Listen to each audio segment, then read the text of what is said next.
Buen día, hoy vamos a hablar del derecho de manifestación pacífica, el cual es una libertad individual que faculta a un grupo de personas para que puedan permanecer temporalmente en un mismo lugar, pacíficamente, sin armas, con fines lícitos y conforme a la ley. Tiene relación con otros derechos, como el derecho a la libertad de tránsito, de expresión y el derecho a la disidencia. Este derecho de primera generación está consagrado en el artículo 20 de la Comisión Nacional de Derechos Humanos,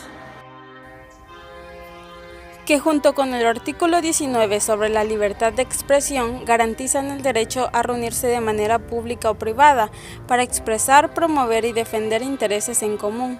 También se establece en el artículo 22 del Pacto de Derechos Civiles y Políticos y en el artículo 16 de la Convención Americana de los Derechos Humanos. En México se establece en el artículo 9 constitucional. De igual manera se reconoce que está limitado cuando ataque a la moral, la vida privada, los derechos de terceros, provoca algún delito o perturbe el orden público. En pleno 2020 no es extraño encontrarse una manifestación política marchando pacíficamente por las calles de México. La policía mantiene distancia sin interferir en el derecho ciudadano de manifestarse públicamente, pero en México no siempre ha sido así. Hace 52 años, protestas como estas estremecieron a la nación y provocaron uno de los episodios más trágicos de la historia mexicana: el movimiento estudiantil de 1968. El cual tuvo su origen aparente el 22 de julio por un pleito entre estudiantes. En esta ocasión, la autoridad llamó a los granaderos, que no se limitaron a detener el enfrentamiento, sino que agredieron a los estudiantes. Para protestar por la violencia policíaca, los estudiantes del Politécnico hicieron una manifestación el 26 de julio, la cual también fue reprimida violentamente por los granaderos. El 30 de julio, representantes del Politécnico se reunieron en un comité coordinador. De ahí nació el Consejo Nacional de Huelga. El 4 de agosto se formularon los puntos del pliego petitorio al Gobierno de México de acciones específicas como la reducción o eliminación del autoritarismo. El movimiento buscaba un cambio democrático en el país, mayores libertades políticas y civiles, menor desigualdad y la renuncia del gobierno del Partido Revolucionario Institucional. Además se planteaba una condición: el diálogo público. El 13 de septiembre se llevó a cabo la Marcha del Silencio y la tarde del 2 de octubre de 1968 miles de personas se reunieron en la Plaza de las Tres Culturas en Tlatelolco. Sin embargo, alrededor de las 18 horas, el primer orador anunció que la manifestación se cancelaba.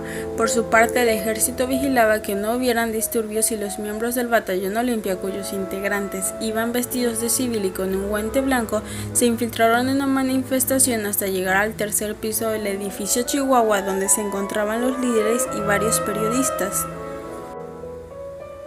Minutos después sobrevoló la plaza un helicóptero del cual se dispararon bengalas roja y verde, presumiblemente como señal para que los francotiradores del Batallón Olimpia abrieran fuego contra los manifestantes y militares que resguardaban el lugar, para hacerle creer a estos últimos que los estudiantes eran los agresores.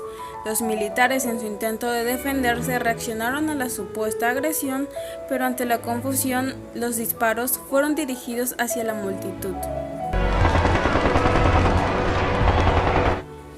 Muchos manifestantes lograron escapar y se escondieron en algunos departamentos de los edificios aledaños, pero esto no detuvo a los miembros del ejército, que sin orden judicial interrumpieron en algunos de los departamentos para capturar a los manifestantes.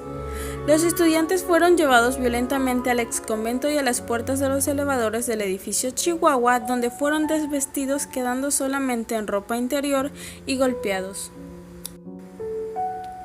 Los detenidos fueron enviados a distintas cárceles de la Ciudad de México y los líderes fueron enviados al campo militar número 1. Los periodistas fueron registrados y confiscaron sus rollos, algunos fueron desvestidos y otros resultaron heridos. El presidente Gustavo Díaz Ordaz reportó en un anuncio a los medios de comunicación 26 muertos, 1.043 personas detenidas y 100 heridos. Por su parte, la Comisión Nacional de Huelga reportó el 6 de octubre 100 muertos y miles de heridos.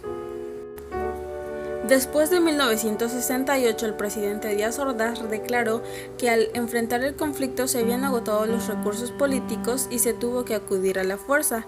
Lo que se quería era destruir de un solo golpe el movimiento estudiantil para dar paso a las Olimpiadas.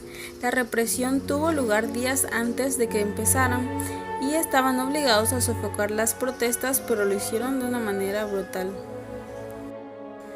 Se sabe oficialmente que aquel día se había puesto en marcha la Operación Galeana, que desencadenó la masacre de Tlatelolco en la Ciudad de México, planeada por el Gobierno de México y ejecutada por el Ejército Mexicano con apoyo de la Dirección Federal de Seguridad de la Secretaría de Gobernación y el grupo paramilitar, el Batallón Olimpia, el cual tuvo como fin terminar el movimiento estudiantil y encarcelar a sus principales líderes.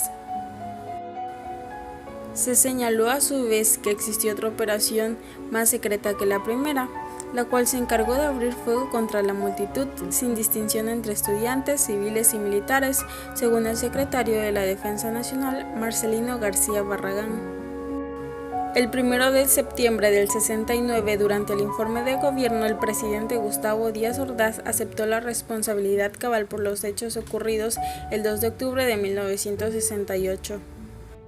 Íntegramente la responsabilidad personal, ética, social, jurídica, política e histórica por las decisiones del gobierno en relación con los sucesos del año pasado.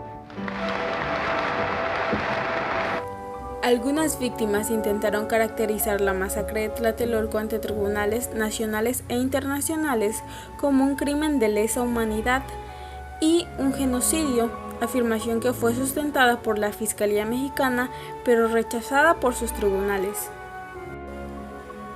Sin duda alguna, 1968 evoca una época de lucha, memoria, sueños, revoluciones, de violencia e impunidad.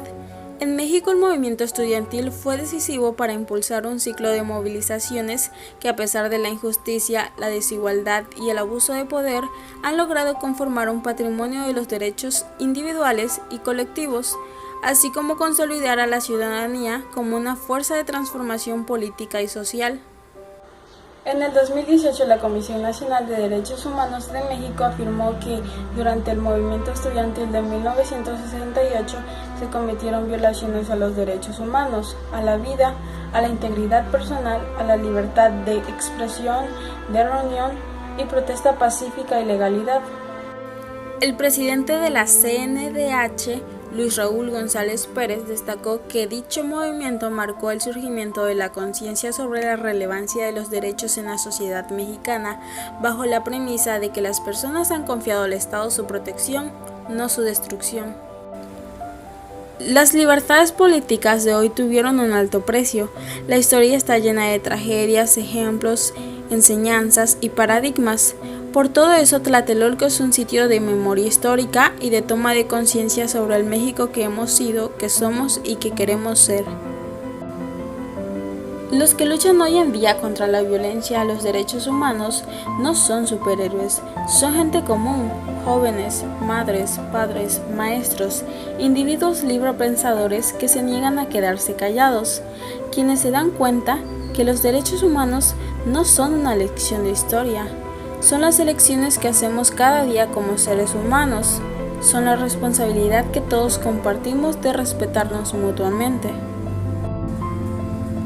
En una sociedad democrática como la nuestra, en la que se busca que todos participemos en la toma de decisiones, las manifestaciones públicas son producto del ejercicio de nuestros derechos de libertad de expresión y de reunión. Ver que el pueblo realice manifestaciones es reconocer que estamos en un país libre, sin ataduras, en donde temas de trascendencia se discuten y en los que queda claro el interés social.